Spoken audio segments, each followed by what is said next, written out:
I was laughing, sorry, because I read one of my notes. This is one of my notes. This is what I put. Are Yes, you ready for this? yes. Finger the fish mouth. Nobody's talked about that yet as well. Nobody's talked about that. I I I just remembered hated it. it. It made me so upset. Most of the images made me upset. I don't know if that was right, but Yeah, she's a bit odd. Um, Alison Oliver is the MVP, but we'll come to her, I think. is she Isabella. yes, okay, cool. Actually, the girl in the background's my MVP. There she is, Charlie XCX. Dali Exi. Because She stole the let's just get show. started. Let's just get started. I'll come Okay, into it. wait. But Non, c'est ce que je disais. Oui, ouais, s'évader, c'est de la blague. Après tout, tout est beau. Il n'y a qu'à s'intéresser aux choses et les trouver belles. This and some of the other nice things that have happened to me in the last couple of days may turn me into some sort of hopeful optimist and ruin my whole life. I'm interested in the way we tell stories about our lives, about the fact that the truth about the past is often ephemeral and difficult to pin down. You've got to get mad. You've got to say, I'm a human being. God damn it. My life has value. Mi nombre es Ofelia. ¿Quién eres tú? Hey, you look good. That's some dress you got on there. What? This old thing? Well, I only wear it when I don't care how I look. Al film italiano Deserto Rosso di Michelangelo. Is there anything you want to talk about? I'll just listen. All right. I'm a real good listener. welcome to episode 105, I believe this is Filmotomy's podcast, which has been a bit lackadaisical of late. We had 103 was in during COVID, then we did a vampire edition just before Christmas, and now we're at 105, so we need to get these weekly, I think. I'm joined by a guest of the former podcast when we discussed all fangs vampire. Hello, Nadia. Welcome back. Hello. So, the topic today, as you're probably all aware already, is I think we're a bit late to the party, but I think it's a good one because I'm thinking ahead. I wonder if this will be an Oscar player next year for any particular reason, and it could be once the backlash dies down. But we're talking about Emerald Fennell's adaptation of Wuthering Heights, of course, which arguably is the most divided film we've had in a long, long time. Wouldn't you agree, Nadia? Considering if you look at award season films, they're all very much beloved, and there's not really much divisive films. But this one has divided everybody, hasn't it? Pretty Yes, much. especially if you compare it to say like Saltburn or Promising Young Woman. And I know I do have people that I in like peers or friends or people in the film world that love it. There is not many, but there is some that absolutely love it. And I never want to impose my views on anybody else. This film wasn't really for me. There were some positives. We're going to get into all of that, I think. I think there's a lot to share, both good and bad.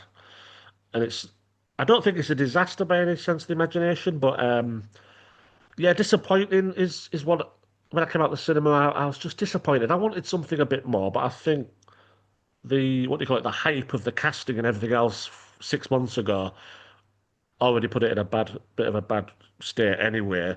Um, so you've seen it. What were your? I mean, we'll go into everything. I think we're going to discuss kind of the book which you've read and I sinfully haven't. We'll look at the technical aspects. Obviously, Emma Fennell's still pretty much new girl on the block, and she's blew us all away with the first film, A Promising Young Woman, and she divided us all again with Saltburn, and which is what she's done here. But she does have a vision. She's got a talent. She's got a certain whimsical adult fetishistic style, dare I Yeah, say? yeah. Um, First impressions when you came out of the cinema, without getting too much into what we did discuss, what was your gut reaction leaving the theatre? I think it was literally just, I can't believe it was that bad. Like, Right. because I initially, and I think I told you about this, like, way before its release, I was fiending for it to just like come out in general. And I Yeah. think the craziest part of that was that, like, I had this theory that because it was like all the initial discourse happened 6 months ago or like ages ago, that when it came around, everybody would sort of become a massive contrarian and go right back around. And it would be like she'd like pull the wool over her eyes and it would be like, surprise, this is actually a Exactly. decent Yeah. film. Yeah. So when it ended and the lights went on, all I could think was, no, it was this egregious, but like not egregious in the sense that it's a bad film, but just that it lived up to all of the things people were saying it was going to fail at, which I just think is so interesting. Yeah, I felt the same, I think. And I think with the two things that what came out early, which was that obviously Charlie XCX was going to be involved in music, and then the casting. And we're going to talk about both. I think the casting kept up to its promise and was possibly the wrong decision for many reasons. I'm going to come to the music later, but I do think that has redeemed itself. Whether she belongs in a period film or not, we've seen a lot of films that use modern music. Tarantino, as much as I'm not a fan really of Yeah. his, he does it very well, and we've seen it before. I think the best example is probably Sofia Coppola's Marie Antoinette. Yes. Let's put some punk Yes. in a Love. yeah I really like classical that setting. soundtrack. So we'll come to those things. But yeah, I agree with what you said, and I think the disappointment roots not just from the film itself, but because it's a classic adaptation, which are always a little bit exciting, even if they're a little bit overdone. Um, Obviously Emerald Fennel. Love to see what she'd do next. And also, we didn't want it to fail, did we? We didn't. We wanted it to be No. good. Um, Yeah. so you've read the book. Uh, We could talk about the differences, but I do believe. Correct me if I'm wrong, but it's half the book is missing, the Yes. supernatural and the last act as well. Yes. What's your decision on that as a filmmaker to do that, and does it work in this instance? Did we need the supernatural stuff? I think, especially with like the two parts of it, so like just doing it up until Catherine's. Oh, I mean, can I get into spoiler talk or like Yeah, yeah, you because can. it Yeah, is a classic, so I'll put it on obviously, there. Yeah. yeah, I think everybody knows that Catherine dies, obviously, and Mm, that's like one of the biggest parts of Wuthering Heights is that she is haunting the narrative. She is the spectre that sort of like lives in Heathcliff's mind. yeah. Well, like kind of in the real world as well. Like the supernatural elements are basically real because initially we have Nellie who's telling the story as the narrator. She's not the narrator in this one, but obviously she's the narrator In the in the book. original Yeah, text. Yeah. yeah. And there's also the character of who she's telling the story to, Thomasin Lockwood. He Uh, is the tenant at Edgar Linton's estate.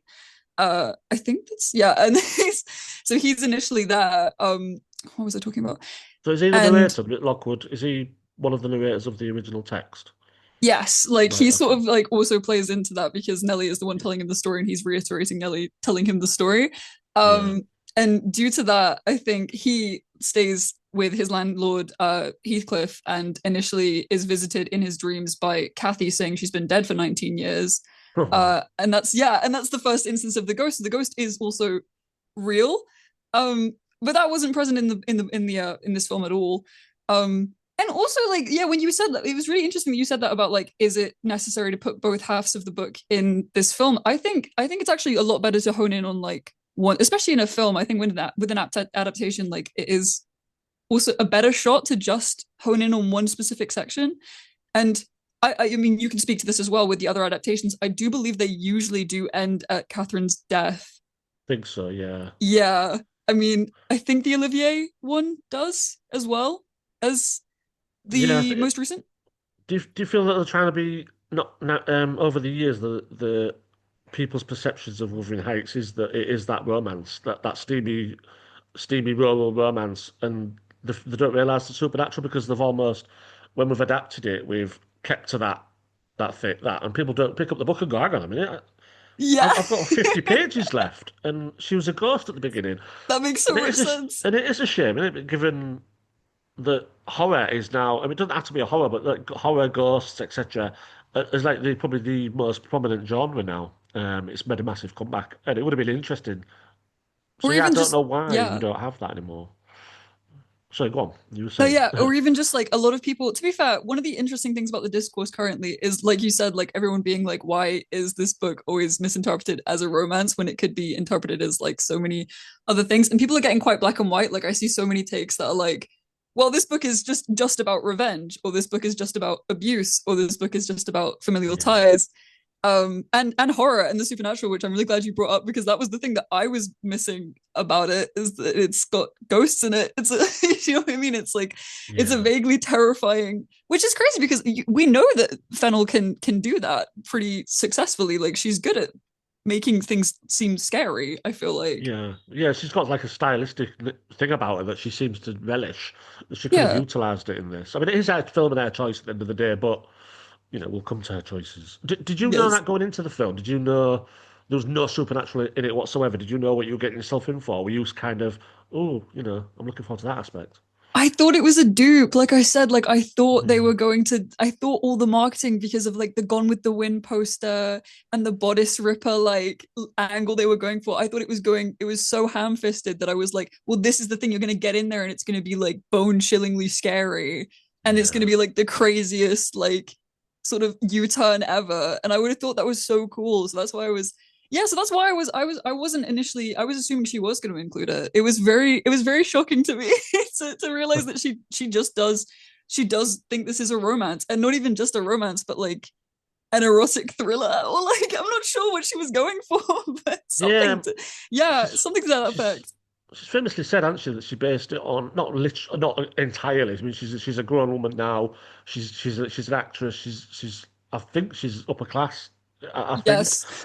Also, she's quite a talented filmmaker, and she's got very creative, and she's obviously bubbling with ideas. Yeah. But she said when she was 14, she read this, and she was trying to convey what that was like as a teenager to read this book. So do you think as a teenager then she just didn't get the supernatural aspect and ejected it from her psyche? I mean, what part of that teenage girl decided not to include, which is possibly a third of the book? You know, Like, yeah, especially like I don't know if it was I don't know how much of that is a retcon with the press tour because it seems to be what she's in every single yeah, like interview I've seen of her. She is talking about how this is about how I felt when I read yeah, the book at 14, which does kind of feel like, well, my friend wrote it, it was a joke, it's ironic, like kind of a little bit like yeah, backtracking. It's probably not, like I can't speak on her behalf. And I think that's such an interesting concept though. Like it's just that like I don't understand how anybody would be interested in that. Do you know what I mean? Like yeah, on like what your perspective is as like a 14-year-old. But that being said, I do understand how she misinterpreted it as a romance as a 14-year-old. And I think it's because, and again, this is tinfoily, but I think it's because when okay, this actually goes back quite a bit, but mm, in Saltburn, do you remember the grave scene? yeah. Yeah. So Of so in the course I novel do. of Wither I have nightmares. I feel like that's one of the scenes. Yeah. That is like a callback to me when I watched that. I could tell that was a Wuthering Heights reference because there's a scene in All the right. second half of the novel where Heathcliff digs up Catherine's grave, and sort of tampers with it, and then he gets Yeah. sick and dies. Basically, is essentially how that goes down. Um, and so when that happened, I was like, okay, so she's going with the sort of like like sort of sinister aspect of that and like what the implication is. Mm, But she also thinks it's romantic. So I understand, but I also understand like even further where that goes because one of the people that interviewed Fennel when Saltburn came out was tumblr.com, like the website. oh, okay. Right. And because of that, like on Tumblr, the grave scene is always looked at as like this really romantic thing. So I can understand how she's sort of just like the way her style is influenced. I can so imagine her reading Wuthering Heights and going, "This is the most beautiful love story about obsession I've ever read." Like I can imagine that. If that makes sense, I don't know if that's coherent, Yeah. but yeah. Yeah, that is bizarre. That see, you telling me that and referencing back to even a film from the same filmmaker, it that almost like even more so. I'm scratching my head even harder why she didn't include at least hint on him. You don't have to have ghosts in it, but you can have that like that feeling of being haunted by someone. Just something sinister or like a bit harrowing. Like it's not hard to do. It's Wuthering Heights, but I don't Yeah. know. Yeah.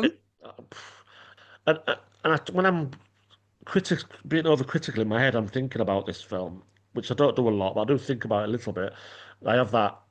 Well, was this in the book? Because then that wouldn't be fair. But it just seems like a lot of this wasn't in the book.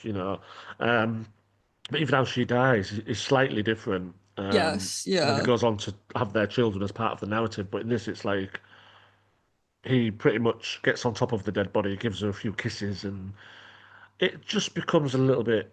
I know there's people at the end of that scene, especially, they were probably like crying if they've succumbed to it. I understand that. To me, I was just uncomfortable, and not in a way like uncomfortable seeing someone on a dead body. It just didn't mesh for me. Like a lot of the film didn't mesh. I mean, were you moved at the end? Were you like, oh my God? Or were you like, oh, this is just I think just maybe, and maybe this is due to the music video quality of everything, none of the emotional beats hit for me, which I thought was so yeah, interesting because you can tell the exact moments where she's like, I think, and I think this is symptomatic of maybe a lot of like the beautiful, like the sets are amazing, like the way that it's shot is amazing, and all of the visuals are obviously everyone's saying are gorgeous. But that, for example, like you said in the scene where like he like finds her dead, there's like a scene where it's like he's in the hallway and it's like red and he's like, and it's supposed to be suspenseful, like he's going to go in there and he's going to find out like the love of his life is dead, and all I could think was like, I don't care. Like yeah. it's so poised that like there's no room to cry about it. But that's my perspective. Like but I can also see how somebody would sort of relate to it, I suppose. But it just Exactly. took me Yeah, out. I Yeah. did understand that. I've seen people that we're not going to talk about Hamnet, but you, for example. But there's people that Sorry. where particularly moved by Hamnet. There's not many. I mean, it is still moving, or Yeah. they No. felt a little bit told how to feel in certain. But with this one, it's. I think I'm going to be easily forgiven for not having that emotional connectivity that you didn't have either. You mentioned Yeah. that, and we're going to come to the color red again because it's used Okay. so garishly in this film at times. It's Yes. like a Star Wars film or an Yes. Argento film at times. But yeah, when he's walking up the steps, and he confronts I forgot his name, Edgar, and I'm like, at this point, I'm thinking, I don't know if he's going to hit him, but it seemed like they were more like going to cuddle. But Edgar, if I was Edgar, I would have knocked his lights out. But anyway, Totally. you know, all right, he's played Frankenstein. It's just a big fella, but and then he was just like, and then he saw the red, and I literally sat there and said to the person I was with, I said, "Can he just go up the stairs already? We know what way Yeah. this is going. Why do we need to see all these corridors? As beautiful as they Exactly. were, but Exactly. yeah, it just seemed a bit like if I was feeling emotional, that beat has allowed me to recover. When I really you want to be swept up by emotion, don't you?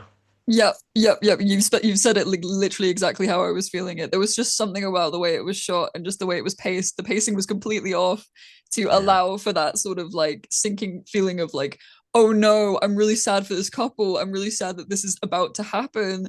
But yeah, I just I'm trying to think if there was anything that did genuinely like sort of make me emotional. Um, but it's really hard because and that's so it's so commendable to make a film that just inspires nothing, but I feel like she's done it. I don't know. have you seen the 2011 version, Andrew I Arnold? have not. Yeah, it's a lot more down to earth, less stylistic, very much to the period.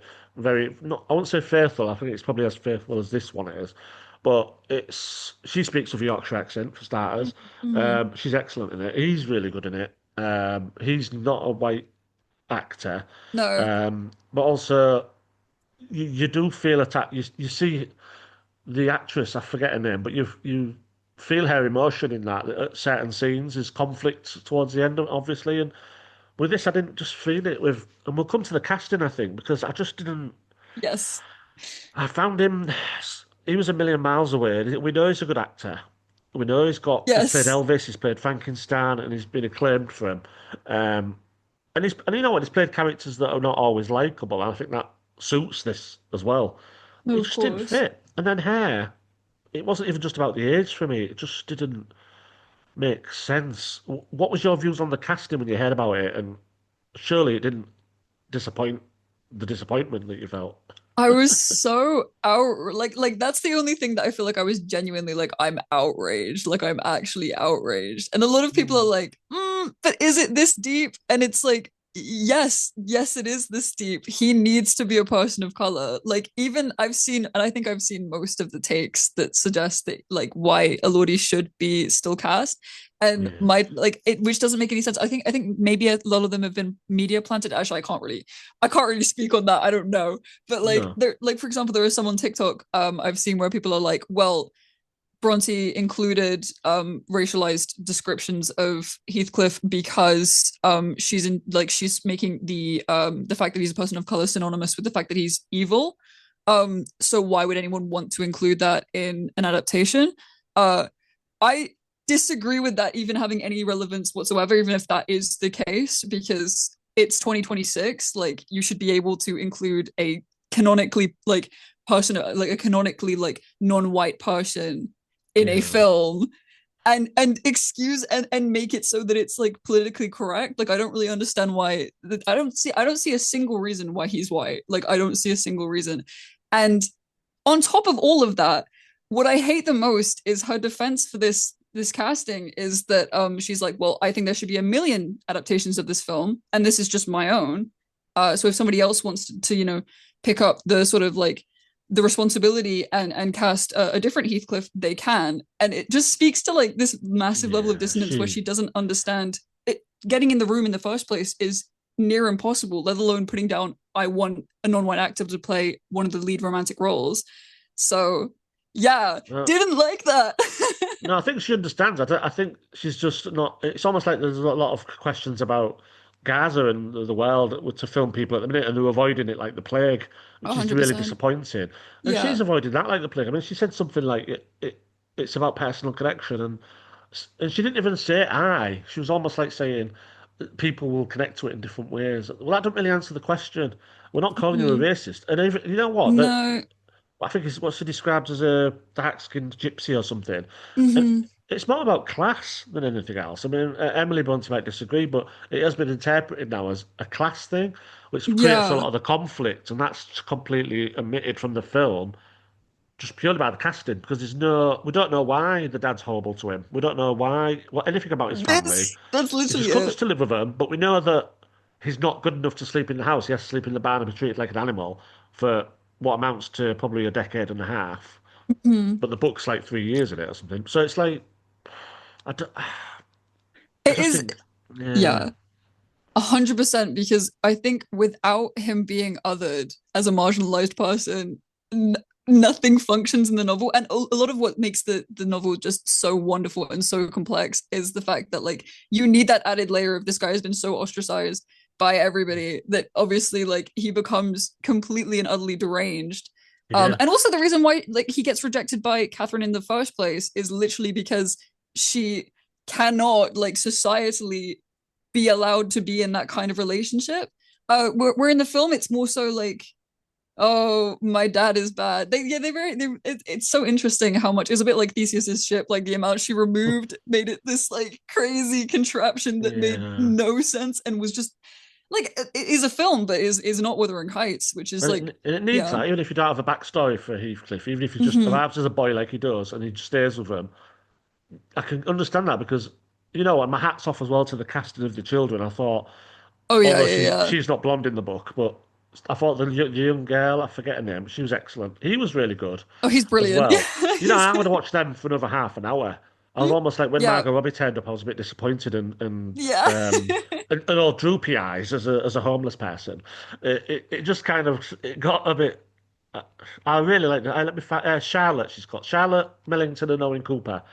Yeah, and when it returned to them at the end, I was pleased. I like that. Oh yeah, I like that it gave me a little bit of redemption. It didn't change the star rating probably, but I liked that we did that because that worked for me, when they were kids like that. And I love the opening. I liked what it was trying to do, but sadly, it's the casting and the lack of chemistry and perhaps what happens as the adults in the narrative that we don't like. I mean, did you like the opening? Did you like the young versions of these characters? Yes, and I think one of the coolest parts of the whole film was the needle drop for Charlie XCX. Like when it like when the film was like opening, I thought that was amazing. I was like, that's so cool. And I had some hope. I was like, maybe this film will be good. Especially because the needle drop and the opening and the way the actors, like you said, are like very good. So I was like, okay, I think I have some hope. This is a very good film. Just the way it like happened and stuff. And obviously the score is amazing, so that does help. So the introduction to the score is obviously going to be really good in my books. Yeah.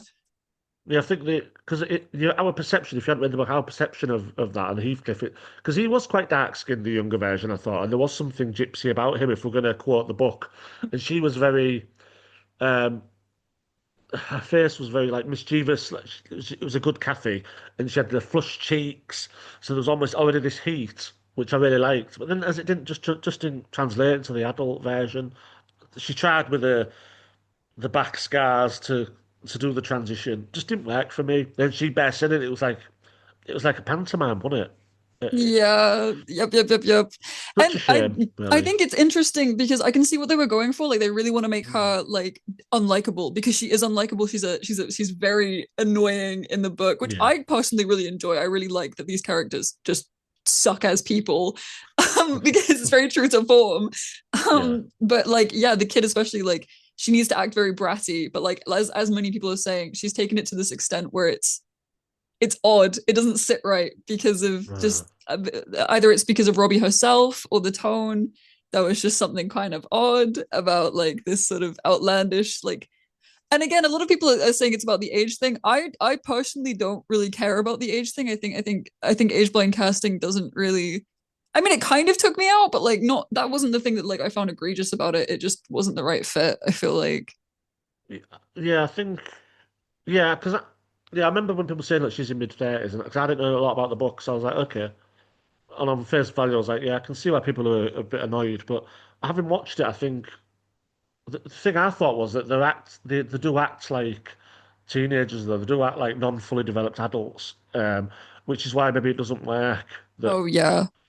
sorry, it's such dislike her, but and him as well, like when he's all rich and smug, and but as 21-year-olds or 19-year-olds, that would have worked because your hormones are still messing around in you. But with this, it just seemed like, and I don't know how to word this, but it just seems like they were like not mentally all there. Yeah. You know, I think a story, yeah, like 100%, like a story like this, you need them to be adolescent to some degree. Like yeah, because nobody they're would be acting like doing adolescents. this. So as Yeah. adults, it doesn't. You don't sulk when you're 35. I mean, you do to No. some extent, but not like that. And it just seemed a bit. The only bit that when he says to her, "We're not kids anymore," and I was like, I agreed with him, but he was only saying that because she hadn't wrote to him, and he Yeah. missed her and he loves her. Um, but then you look at the other character, Isabella, who probably does have some learning difficulties or something. I'm trying to be as PC as I can, but yeah, everything she does with the dolls, making the doll with her real hair and the ribbon obsession, which I think Nellie mocks later on when she buys her some. But actually, that's really healthy. There's nothing unhealthy about hair misdemeanors. That's She's so just a person true. who's a little bit unsocial, but she loves what she does. She loves her bubble, whereas the others are just destructive, horrible people. So, 100%. Yeah. so I don't know what you make of that. I don't know if I'm, but that's just the impression I got that there's this mentality of adults where they're just acting like children. When if you'd have cast it correctly, we wouldn't have had that question mark so much. And it would be like tonally a lot more dark, you know what I mean? And it would be more resonant with the book because I feel like part of the horror of it is that we do see these guys as like kids and then sort of Yeah. like 18, 19 year olds. I mean, in the original novel, Catherine is 18 or 19 when she passes away. Wow. Which makes Yeah, yeah, sense, you know what I mean? For the yeah. narrative, that makes so much sense. And then Heathcliff is about 40 when he passes away. And again, it just makes sense in the scope of the novel, but like with them all as these odd sort of old like not even old like developed adults like Yeah, rocking yeah. about doing things that you just know people with responsibilities just aren't getting up to or like experiencing like it was too like again and then Fennel will say like oh but it's because this is how I interpreted it at 14 and it's like yes okay but I need to be able to get that on my own.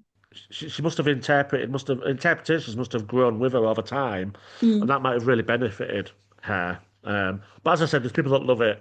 I mean, and I mean love it. There's people that I know that absolutely love it. Not Can I many. hear some of their opinions? I literally Yeah, because I I mean, want to yeah. like it. I want to not be seething. But I don't want this to be a shame podcast, But there is No. things where, and a lot of the things aren't, I mean, like technically, I can't really fault much of it. I just think coherence-wise, it didn't work for me. I haven't read the book, but I get the impression the adaptation's not too great. The casting and the chemistry is a little bit off. some of the secondary characters are great. You know, the woman who plays Nellie is great, and Yeah, oh my God, yeah.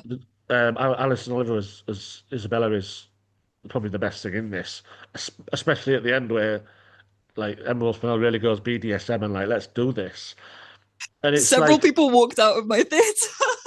it's strange, isn't it? Because although I'm not into that, that I was entertained, and she came to life Really? that character, but that character came to life, Hmm. Isabella, and it was that is she being gaslit? Is she into this? I just didn't know because it was so, and this might be a flaw as well that I don't know what was really happening. There's a bit when I sat at the table and saying to her, write again, write the letter again, and then she grabs him by the collar, and it's almost like, oh, she's in charge. So I didn't really, and then the next scene, she's a dog. So I was a bit like, it confused me, but I liked her performance. She is phenomenal with anything she's given. I feel like it really did give me like a lot of like I had so much respect for like what she does with material. Like she's very Yeah, even in Saltburn, like looking back, because obviously I rewatched it before I watched this. She yeah, is a phenomenal actress, like genuinely. I really like what she does with her expressions and stuff like that. Like you said, like it does seem like she's very childlike. See, if yeah, no, okay, I'm not gonna slate some of the other performances because it's not good to compare. But yeah, it is like so interesting the way she embodied that sort of like I was okay with the fact that she was pretending to kind of be a bit like ditzy and stuff like that. It felt very saccharine and very cool, like the way she did that. yeah. I didn't know if he brought that out in her. It was like an awakening, but as a character thing and a performance thing, I liked that section from her perspective. I'm going to be totally honest with you. Yeah. He irritated me for 90% of the film. I know you're not supposed to like him, but the characters, the way they were at each other was more interesting than the performances that I didn't enjoy of the leads, sadly. And why was Kathy well spoken? I mean, is she supposed to be as Yorkshire as him?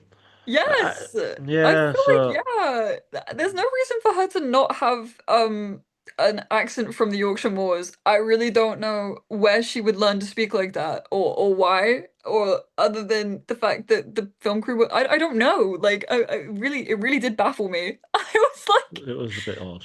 also I don't Yeah. think anybody else I think it is literally just Jacob Elordi who's trying or maybe Joseph who is in the book is has a very thick Yorkshire accent to the point where his lines are all phonetic and make Oh, no right, sense. okay. Yeah. Yeah. But stuff like that, like there was just none. Even I don't think Nelly has one. I don't think. Yeah, it's literally just Jacob Elordi, No, and she's he's quite well spoken, actually, Nelly. yes. It's not something I've thought about, but Hmm. we know why Isabella's well spoken and Edgar, obviously, they're a bit more upmarket. But another thing I thought of, and we are gonna, these are not all, we're not slating the film. These are all things that we, do you know what? It's not like I would write a list of things I didn't like about the film. I've just got a list of questions. You know, like when you It would be first fun meet, to. when you first meet Edgar and Isabella, to me, I thought they were a couple. I wasn't sure. So, and is that me or is that the way the film introduces them? I think there's Oh, yeah, yeah. I think it's implied in the film that she was brought on as a potential suitor, and then he didn't like her, which is crazy because in the novel they're yeah, siblings. yeah. That's what I Yeah. thought. It felt like the way they were talking, they didn't know each other, and this was like there's going to be no second date. That's the impression I got. Yes. As Yeah. sweet as she was, and what she was saying was really good. I'll sit and listen to people talk about Romeo and Juliet all day long, but he just didn't seem into it. So No. I don't know if that's just a character narrative plot thing.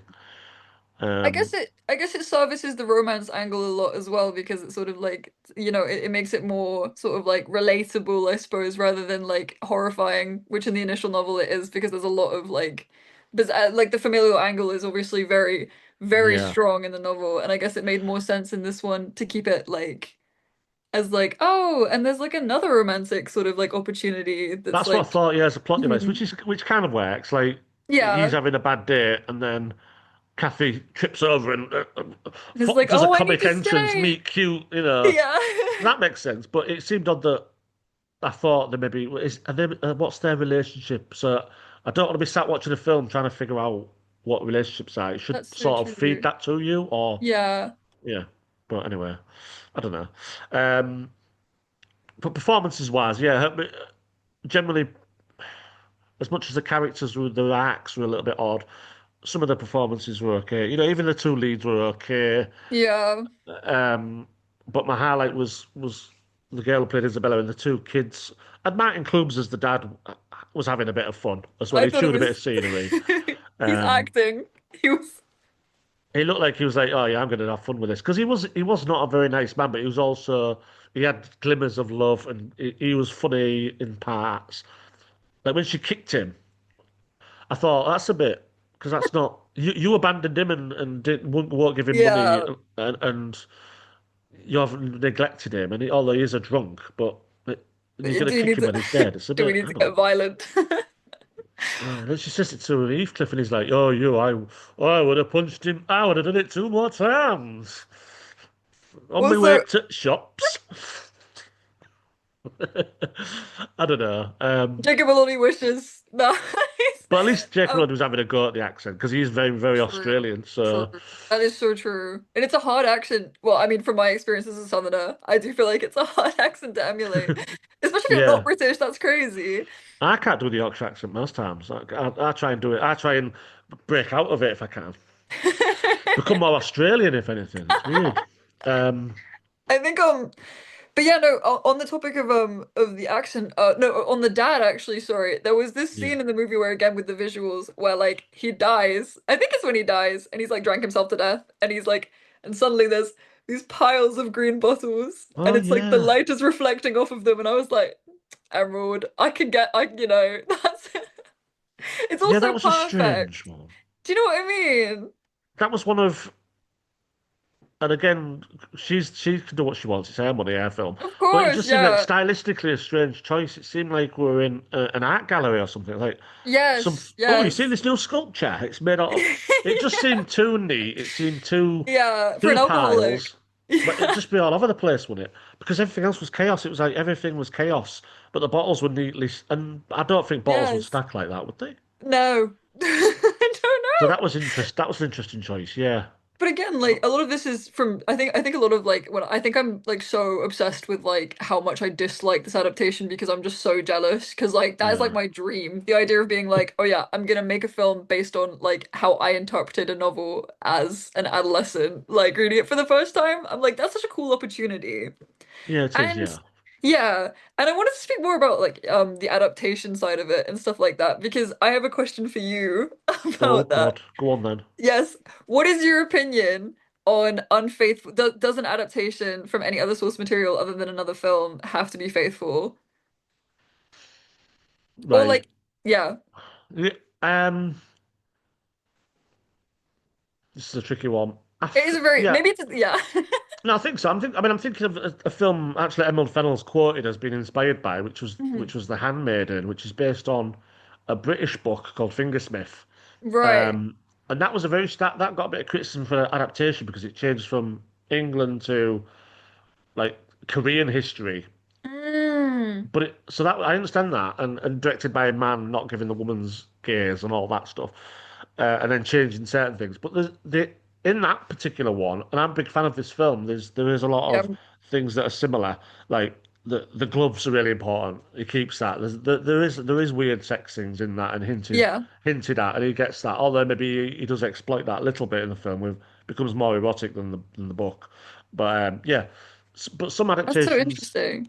Yeah, if you're taking chunks out, I think one of the big things is you're taking chunks of it out that may mean it could have been given a different name and it would have been some other film. Of course, Do you know yeah. what I mean? Where we say that, don't we? And people say like, well, why didn't they just make a film about two lovers in the moors who are No, so exactly. hungry and horrible, but just call it something else? And then people will be like, well, it's a bit like Wuthering Heights, but not entirely. So yeah, and another thing I'll say, Silence of the Lambs, Oh which yeah, of course. a lot of people might not know, is an absolutely fantastic adaptation, but there is a lot that's not in there. Like, for example, uh, I think it's Jack Crawford who hires Jodie Foster, the FBI fella. There's a Yeah. story about him. He's got a very ill wife in the book. Yes. In Hannibal, the series. This is sorry. Yeah, exactly. Yeah, but in that Yes. film they chose to take it out. But in the context of the Silence of the Lambs, that's one thing that you can exclude and not be unfaithful to the Of adaptation course. because that wouldn't have served the film in much really because it wasn't Mhm. about Crawford, whereas that Silence of the Lambs does have a big Crawford storyline that he's got that to Yeah. contend with. So I get why it depends on the decision and whether it remains faithful to the original text. Perhaps this does, but only 50% or Yeah. 40%.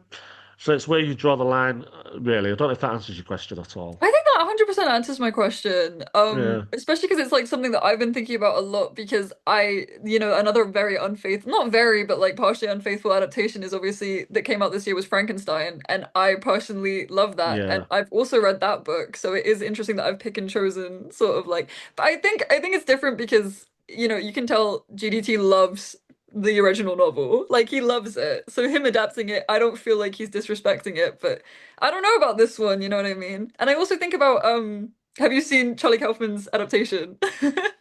oh yeah, yeah. He I even created always it. think He about created a that. twin. He created a twin that wrote Yes. to yeah, So which is weird. hmm Yeah, Frankenstein as well. I think, and people will argue this, but I do think the changes that he made with characters' names and things didn't really ruin the original story. And it was still a little bit different from the other adaptations that we've seen, the classic one, for example, which is also not very faithful. No. So, but we still, that's the perception we have. And I think that's happened here with Wuthering Heights a bit, that we think it's like a mosey romance, but there is a lot more to it. Um, and I'll be honest with you, I didn't find this film that we're discussing today particularly romantic. No. It just seemed very full of malice, and which the characters are, but it just seemed over heavy on that. And the romance, by the time they were do that sex montage and things like that, I just Yeah. thought, even when he came back, I was like, I've forgotten about him, and she's actually doing okay without him. Do you know what I mean? She's I kind of didn't like, yeah. she's like getting on with it. She's not totally happy, but not until he comes back does she start having trauma. Uh, So it's a strange one. And we've all been in relationships. Well, I don't know if you have, but where we have issues where we think we love them and we hate, so we treat them like shit, or Well, we like, don't like them, but we actually love them really, and it yeah, I just think didn't come across as that. yeah, she's definitely like cashing in on the whole like especially with the marketing. Not her specifically, but the marketing team are definitely cashing in on the idea of people of pulling at other people's sort of relationships in which like you might Yeah, be separated from somebody you loved very deeply and still harbor the same feelings and then get back together. But like the circumstances have changed and one of you's in like some sort of different marital setup and stuff like that. And that is a very relatable experience. So obviously that angle is going to be pushed forward. But again, I didn't relate to it, and I love romance. Like I'm very much the target audience for that kind of sort of like thing to be pushed. So I was so surprised by the fact that. And another thing is, how are you going to put so much sex in this film and none of it be it's like whatsoever appealing in any sense? Like it's just how do you make a film about love so disgusting? I really don't. And that not be the point. Like if that's the point, that makes sense, but it wasn't the point. So I'm yeah. And through my yeah. eyes as well, the montage it was different scene, different parts that were there. They're outside. They're in the car. But the way it was cut was so disjointed that we went back to the car, then we went back to the outside in the rain again. And I was almost getting thinking, I don't know what's going on. hmm Its editing was so incoherent. Um, but yeah, let's talk about the sexy. Let's talk about the sexiness. Because I mentioned BDSM already, but there's a little bit at the beginning with the two helps that are doing it in the barn and getting Yes. kinky with the horse equipment and things like that. Yes. Um, and he covers her eyes and her mouth, Yes. which is becomes later on when she's having sex with Edgar. She wants him Gets to him to do do it, it. but Yeah. he never. She never. It never. He just says what you're doing and never develops it. But why didn't he cover her ears? Because to watch is there's a little bit of gratification in watching. Yes. To quiet the mouth, yeah, I get that. hmm But to cover the ears because you can still hear it, so you might as well watch it. It's just I don't know. It just seemed a bit It was odd. yeah, I don't know because I was like what is the point?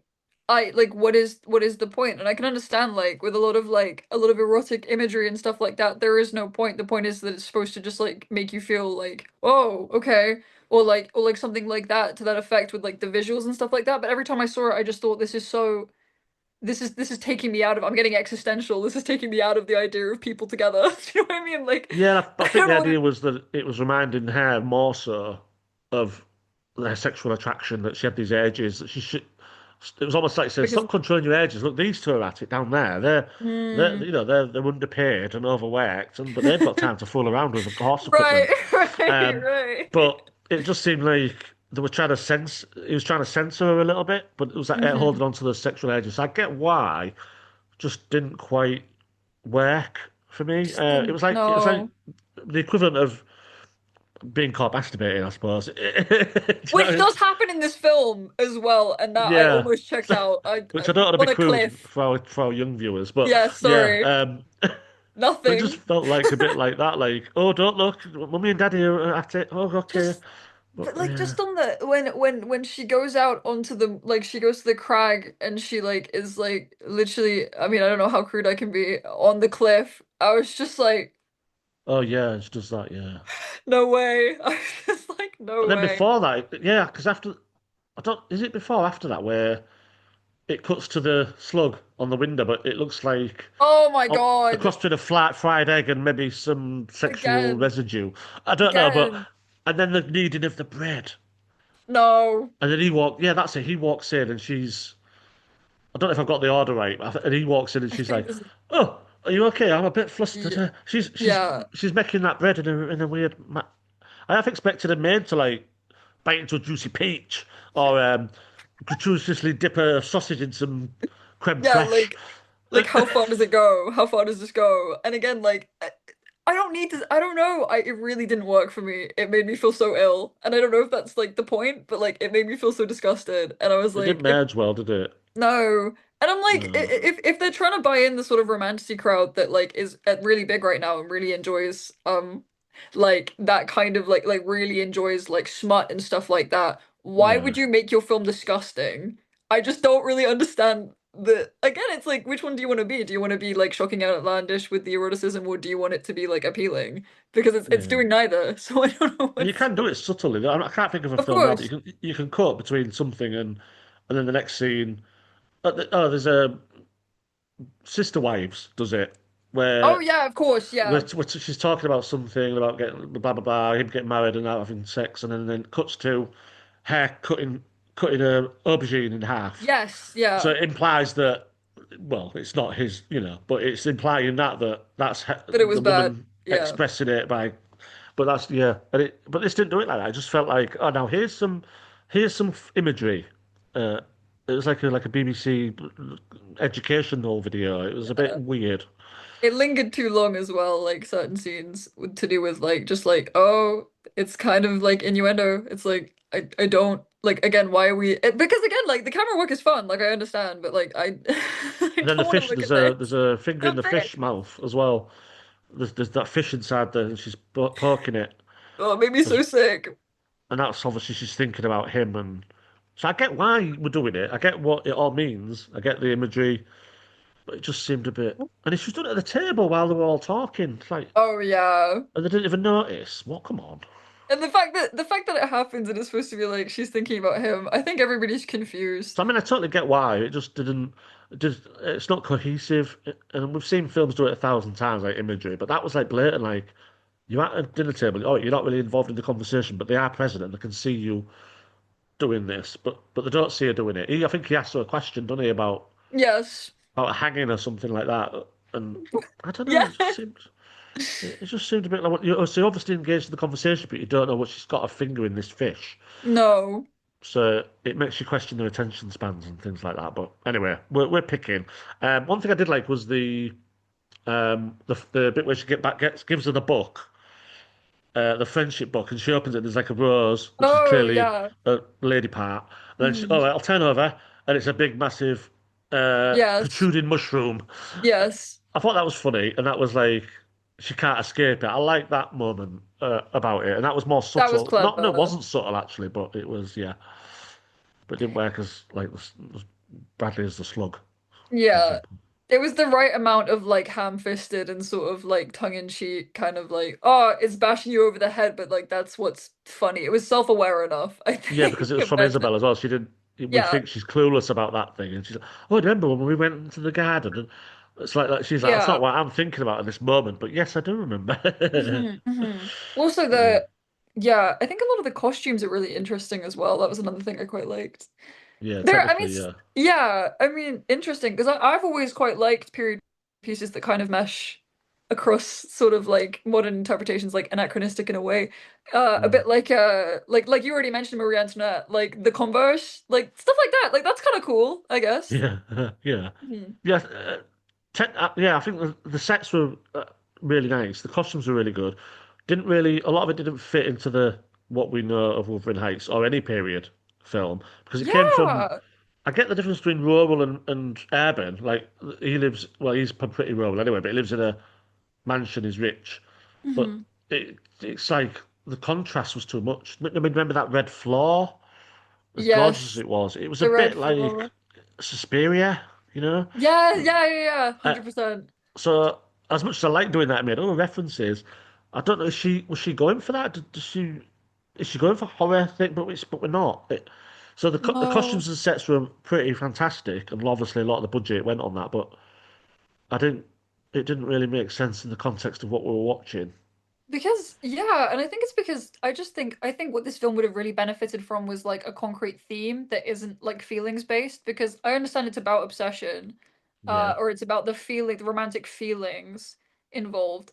But I think if it had like a moral core, it would have a lot of these images would have serviced them a lot better and a lot of these references would have serviced it a lot better. But I don't know if that's just me because I enjoy stuff that has sort of like a tight, understandable like thing that you yeah. can interpret. But with this, it just felt like it was kind of aimless in the fact that like for example the skin room, what am I supposed to get Oh out of yeah, it? no. I mean, is that in the Yeah. book?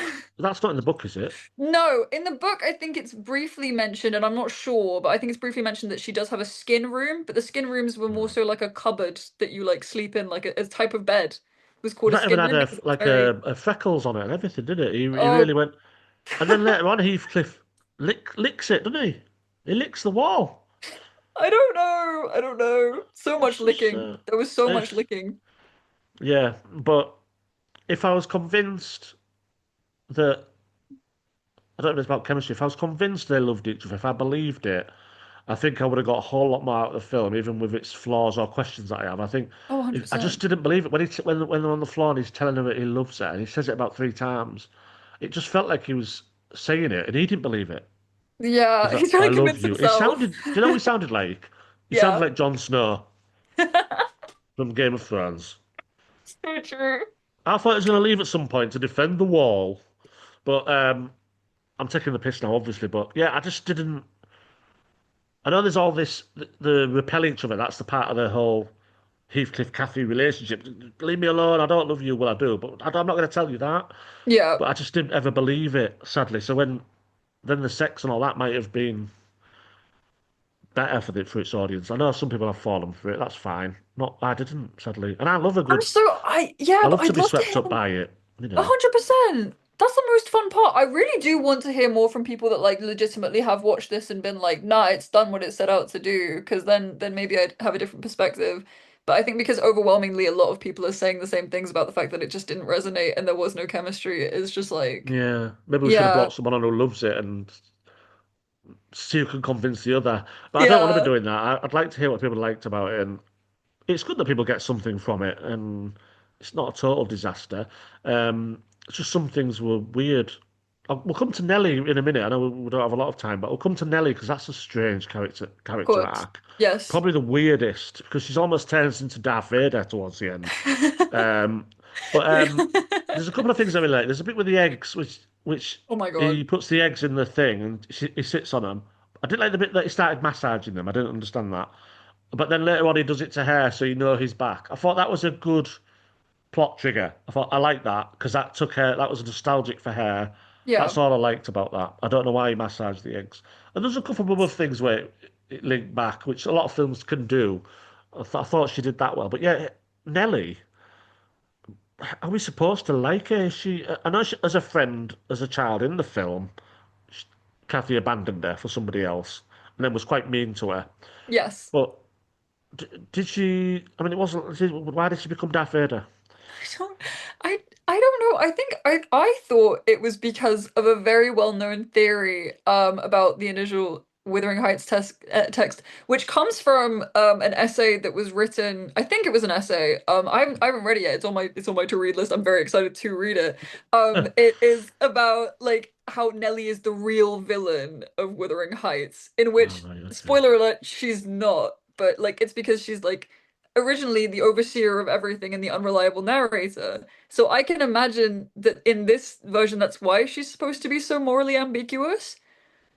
But it made for, but as a separate entity watching the film, as her character is so, like you said, she's so interesting. Why does she become evil? What is the motivator behind that? Because the acting is phenomenal, obviously. So I really wish we had more of that. Personally, I really liked that part. Yeah, and I don't think that even that's a flaw that she was all over the place because I think it was she didn't really. Sometimes she showed a little bit of remorse, especially towards the end when she realised she was probably largely accountable for Kathy's passing because of Yeah, the yes, letters and the neglect, and they're just sort of telling her to snap out of it, and and not then telling her, realised too yeah, late. But there's just things like even at the beginning when there's a real weird scene where Kathy tells her that she loves him. She comes clean. It's probably Kathy's most yeah, honest scene, and then yes, she sees Heathcliff come in just at that time, and she starts speaking louder. So you love him, do you? And just totally like throws her under the bus. But at the same time, I think Kathy says to her like, "You've never been loved. Nobody's ever loved you. You won't love anyone." And oh then she's asking her for yeah, compassion and kindness at the same time, and I'm thinking, well, you deserve everything you get from Nellie because she's been loyal to you. You abandoned her as a child, and then when you 100%. grew up, you treat her like shit still, even though she stood by your side, although she is very calculating as an adult. I will say that she's out for. I mean, she even goes and tells Daddy on her, doesn't he? When she says 100%. leave, she goes straight to him and says, "Right, she's having an affair." I mean, do you like that contrast? Is that what you're saying? That I or you never think quite know what to make of her? Is that part of the appeal of I Nellie? think I think it was the case of I like the idea that you would lay down some sort of agency for her as a character and some sort of like plot device in which she actually is Yeah, moving things along. I think that is so cool. And really, really, I wish that had been capitalized on more. I wish this was like a three. I mean, it is. There's a lot of like, because there's a lot of like with the four main people that are having relations, but like with Nellie's yeah. character, I wish she had more to do and to say and to sort of like because I think it was missing that sort of she's quite grounded in the film, everybody what I liked about her, I think I've got it. What I liked about her is that everybody's at 100, right? And she's at like 20. Yeah. And it was this breath of fresh air, and I just wish they'd done something more with that because she is sort of like the only rational like not rational but like the only like sort of stone in midst of like absolute chaos and obsession. But she was a Um, survivor as well, wasn't she? Because even when yeah, because Heathcliff and Cathy are quite stupid, really. They don't they communicate these feelings to others, and it gets mismatched. They don't realise until years later, and she tells her that you need to go find another position because you've betrayed me because you knew he oh loved me. But actually, yeah, Cathy, you knew he loved you as well. It's not yeah, her fault, although she was a bit again, malicious. But then then all the red. Which is in red. So when she goes to Edgar and there's a red thing in the door, you know that she's going to show up. So I yeah, don't know if I like that or not, but was she a villain? Does the director think she's a villain or not? Because at the yeah, end, exactly. she has a bit of remorse, doesn't she? And she's genuinely upset, and then she whispers something to her, I think, and we don't know what that is, but Oh yeah, yeah, yeah, yeah, I do no, remember she's that. quite interesting, really. The Nelly aspect of it. It's I got think me the thinking Nelly. more. Yeah, I think especially that was an added thing in, and I actually hated it. The fact that they consummate Oh, the relationship, and the initial one of the most amazing passages in the entire novel is the whole "I am Heathcliff" monologue, and they have one in every single adaptation, and it's like a very big okay. deal because it's a gorgeous line. Um, but in this particular version, they have he leaves halfway through. He leaves it, it would degrade me to marry Heathcliff, and then he flees. Oh yeah. But in this one, he comes back, and then they have the most awkward because this is obviously not in the book. It's like you didn't hear me. I said I loved you, and then he's like, "What? I left." And then she's like, "Yeah." And then afterwards, I said I loved you to Nelly, and then he's like, "No way." And it was just very like it felt so like Yeah, childhood that was playground weird, wasn't scene. it? Yeah, that Yeah. was. Yeah, because it's under the arch, aren't they? 'Cause it's like a throwback to when they were Mhm. kids. And she says, "Oh no, but I said I loved you as well." And he's like, "Oh," and he's suddenly not angry Okay. anymore. And he's like, "Oh, I didn't. Oh, sorry, I didn't realize. Oh, That's just I've oh, hated you for 5. Well, I said it's 5 years apparently, it but felt like yeah, I know what you mean by that. Yeah, it was a bit. I think that's probably a problem with the script in it, and I don't want to bash it more over the head all the time, yeah, I but need to stop, it but it felt like it did feel like an issue with that the reactions of the writing and hang on a minute, if he's going to say that, how would she react? yeah.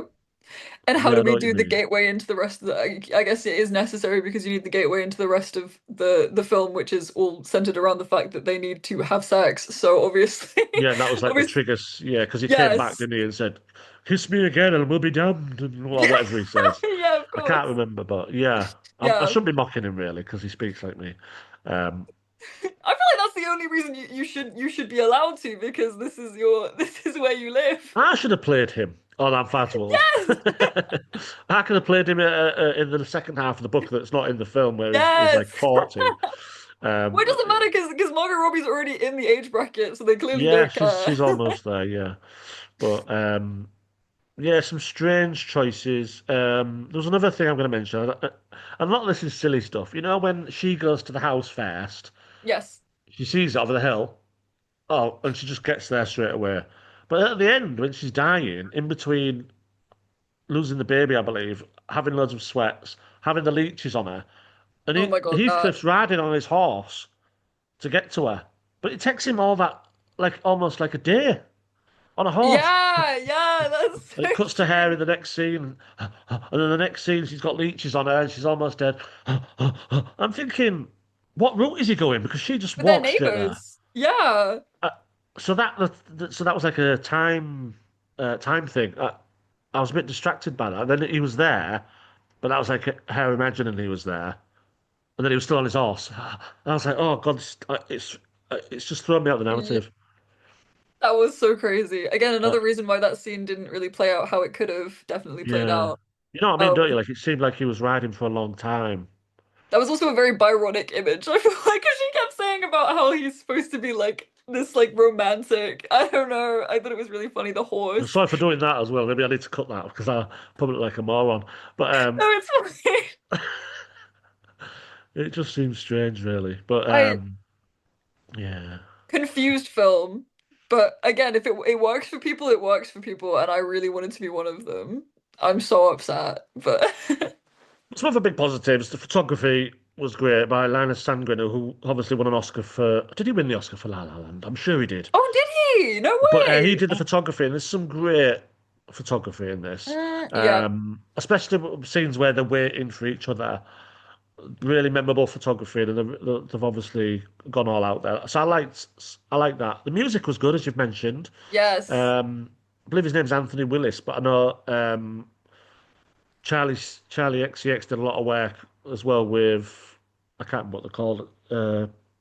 Something Keen. I can't remember with the songs, which some work within the context of the film, some don't. But Yeah. I think my favourite bit in the entire film is when, as much as she's cold by the fire and she doesn't cover her shoulders up, I'm like, just if you're cold, put the blanket over your shoulders, Kathy. He Yeah. smashes the chair to get the wood, but it's to her, it's like, oh, my loins, they've just kicked in. And then she starts to think, right, I can't resist him anymore. And the Yeah. music comes in. It's like an oboe or something, like string music comes in. That's Charlie XCX. She wrote that, believe it or not. And that's Wall of Oh, wow. Sound, yeah. And it is. There's a song which is a great song, and the end credit song always everywhere. I think it's called. And I'm not a big fan of theirs. I'm not into pop and stuff, but those Hmm. two songs are terrific. So I'm Yeah. wondering if next year if it can hold on with Oscars, whether we're looking at I can't remember what her real name is, Charlotte something, winning an Oscar. Imagine that. Oh my God, yeah, it would be her full name, wouldn't it? That's so crazy. That's actually so crazy. So yeah, as when we were talking about at the beginning about the two things, the casting and the Charlie XCX involvement, and we were dubious. I do think, as much as some of the modern songs don't work in some of the film, I do think in that scene that the instrumental version of that song works really well. Uh, 100%. and I think the score generally is pretty good from Anthony Willis as well. So Yeah, what did you So think of that? And what technical aspects did you like love? yeah, I agree with the cinematography. I thought was really nice. The photography, obviously, it was gorgeous. Some of the costumes I was very much obsessed with and thought were Yeah, really cool. What else did I think was awesome? I think just the fact that we need more absurd cinema. Like, I just need more like crazy. The posters, I think, are so gorgeous. And again, I love anything that's like tied into some sort of like cool gimmick. Like the fact that they're all bodice ripper themed and sort of yeah, like in that. definitely. That's so cool.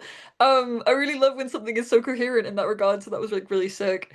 Um, and what else do I like? I like that it has quotation marks. I know a lot of people don't, but I'm like, yeah, fair enough. Like it's So I not just didn't have to real. answer the questions about adaptation. Yeah, I mean, that is true. Justifying choices. You go like, well, it's Wuthering Heights. Wuthering It's an Heights. interpretation. She was like, she said all adaptations should have inverted commas, and I was like, I mean, maybe, but like do we I don't know. But Yeah. yeah. What else did I think? Yeah, so Oscar wise, what do you think this could be nominated for? My first If thought is that anything. it's too early, so it won't Okay. last the year. You know, like the only That's things so that survive true. the year are like Sundance films, maybe films that go to Berlinale in Germany Mm. survive sometimes. But if it can get Oh a yeah, is that the campaign going later, I think you're looking at costumes, aren't you, and art direction, mm. and possibly I don't know if Charlie XCX would. I can see a song contender, but uh, I don't see a lot else. I don't think. I don't know. It's difficult to say. Can it get a push? I mean, it's no Frankenstein, is it? Which I think is this year's Oh, technical my sort of. It's going baby. to win the. It's going to win some of the technical awards, isn't it? Obviously, but Yes. um, it's been released too early. I think it'll get forgotten and disappear, sadly. But I do think there's warrant for certainly some technical. I mean, the cinematography, music, songs. There's a whole bar. It's an whole album of songs Yeah. by our Charlotte. So we'll see. Really, you know, Yeah, on that I'm just being British and just come on, negative. Charlie. On that wavelength, do you think this film will be forgotten over time? Like, do you think it will sustain in people's memories? It's probably gonna become like a cult classic, isn't it? I mean, That's Saltburn. I so don't. I true. don't think Saltburn has aged well. I don't. I think people have forgotten about that, and will say, "Oh, the ending, or that the scene in the bath, or the scene that scene. Remember what Barry Keogh did?" And yeah, Yes, but with yeah. this one, because it's a famous adaptation and famous actors in it. I mean, Jacob Lord is possibly like the biggest male actor at the moment, and Yeah, he's at his he's like peak, he's I'd like the say. Well, I mean, go-to. Timothy, Oh, Timothy, yeah, Timothy Chalamet, yeah. Maybe he should have done this. That would have been may a funny little that would have been Heathcliff because funny. he can play 18, can't he? I think so. Oh no, that would have been brilliant. Just because he's absurd. He's just absurd. But the movie year's a funny one, is We've got Cannes and we've got next year's award season. It probably doesn't have legs, even if it was a commercial success, which it might still be actually, but critically not so much. But I'd like to see some of the technical because I don't think when you look at Frankenstein this year, like it doesn't really have any competition for the costumes. They That's didn't so nominate true. Ugly Stepsister. They didn't nominate Hedda. They didn't nominate some of the costume. They've nominated just the films that like Mighty Supreme, the ones that are just swept with the tide. Yeah, It'd which be nice don't to have a bit really. of competition next year, wouldn't it? That's so That's true. Because that's my thoughts. It might be zero, might get nothing, but what what do you else do you think? think is up for costumes this year? I'm trying to think because it is Frank. I think it's a no-brainer. Frankenstein I is think so. Yeah, good, I mean, Sinners is in there. Sinners is in which is most all of the right. technicals. Mighty Supreme's in costumes and production design as well, which is strange. Hmm. There's a lot of classy, like really good. I mean, I'm Ugly Stepsister maniac, as you know, but the I'm so costumes and sets excited. in that film, Hmm. it got makeup. Why didn't it not get them? I don't know. It's strange, but Oh, this it year's got very much makeup. been. It's got makeup, yeah. It's got Hmm. makeup. I don't think it'll beat Frankenstein though. No, unfortunately, but yeah, It's I'm been a definitely good year for makeup though. I mean, I like to see it. And we're massively. talking about the makeup category as well, which is great. It's not all about best film; it's about the technical stuff. I love that. So yeah. Yeah, Um, exactly, exactly. but yeah, I enjoyed. I can't remember her name now. The actress Hon Chow is it? As Nellie playing Yes, yeah, yeah, like yeah. Mrs. Danvers in Rebecca. I don't know if you've seen Rebecca. I read the book. Daffy I du love the Maurier. book. I love She the was book like Mrs. so Danvers at much. times. Like, it Oh reminded my me of Mrs. God. Danvers. Yeah. That's so true. That's so no, you're completely right. That's a dead ringer. That's completely what she was embodying. The way she Yeah. stood, like Yes. at Yes. times, Oh. I quite like that throwback. And I also like the intermission. There was like a fashion video right in the middle of the film, wasn't there? Oh my God, there was, It was there was, just there bizarre, was. wasn't it? It was Again, just that's bizarre. so Sophia Coppola. I don't know. Like just It was like intermission, right? I'll go get some popcorn. Oh no, it's not an advert. It's actual. It's not. I thought it was like a luxurious fashion film with Margot Robbie, yeah, to like sponsor Wuthering and now Heights. music video, and now the Charlie XCX music video. Let's And go. now this, yeah, yeah. Yeah. But yeah, so uh, overall, weird choices. It missed more than it hit. Technically, can't fault a lot of it, and surprisingly enjoyed a couple of Charlie XCX's songs, which might have surprised me the most. But yeah, and Alison Oliver, MVP. Yes. But Yeah. yeah, Yeah. MVP. that's my summary. What's yours? Um, if it was completely divorced from the book, I would find it relatively inoffensive and a bit disgusting, but say, hey, if it floats your boat. Yeah, yeah, that's a good Um, point actually. not divorced from the book. It's egregious and shouldn't exist, and I'm very jealous that somebody with this much backing financially can just be doing something like that. But Yeah. also very excited to see what she does next. And I like that people are talking about books, so I'm happy that's inspired that at least. And I believe there's another Pride and Prejudice on the way as well, with No way. Emma Corrin. Yeah, so that's going to be interesting. I don't There's know. already the perfect one though. That's gonna be so interesting. Like there's a lot of Yeah, competition there. That's crazy. but go and watch the 2011 version of Wuthering Heights. I I've will. not seen the TV one yet, but that What maybe with Tom that's Hardy? yeah. I don't know if that's more accurate because it's got more time and scope to do that Yeah. with a show. So I'm interested to see young Tom Hardy. I like Tom Hardy. I He's love my him. man crush. If I had to have one, I He's think. so funny. I don't know. Such a concept. We'll have to see. But yeah, that's it for today, I think. But yeah, I'm just going to say you can find us all at Filmotomy. We've got tons coming up. The award season will be over in a couple of weeks. So we'll be looking at. I always wanted to do Iranian cinema, and I think with what's happened recently, I That think would be it's so probably awesome. either a brilliant time to do it or not a good time to do it. But I think we should be That's true. celebrating these countries that are Mhm. under turmoil, and we're not going to get too political. But yeah, a couple of weeks, then it's Oscars, and then we can stop talking about awards and we can start talking about other films. So if you have any ideas, well, I'm sure you're going to be writing for us anyway. And we've got the 100%. festival, number 11 in August. Yes, we do. Submissions open. Roxana Stroh's already submitted 2 films, so we're laughing. We're off. So yeah, so that's it for today. So I'm gonna be where can we writing find all you? 50. Where can we find Oh, you, Nadia? Because I believe you're oh. on Instagram, but you've not been boosting your followers like I told you to. So I will eventually gain some sort of platform, but right now you can find me on Instagram at Hey Lies Naja. I'm kind of adjunct to the Filmotomy Instagram, so you can find me there. Yeah, yeah. And we'll maybe Mhm. talk about you maybe utilizing that because I don't have the time to be fair. But yeah, certainly get all your work, your great reviews from the festival, get them rehashed out, let people read them, and then we'll look forward to some new ones coming up. So that's it for 100%. today. Sorry we didn't love your film Emerald, but I tried. we like your vision, we like you've got We do, balls. we do. Technically, yes. Charlie XCX, yes. And let's see what happens next. Let's hope she makes something a bit more accessible. Yeah, 100%. 100%. I think that was a positive note to land on. Thank you. All right, thank you, Nadia. Always a pleasure. Thank you. See you later. Goodbye.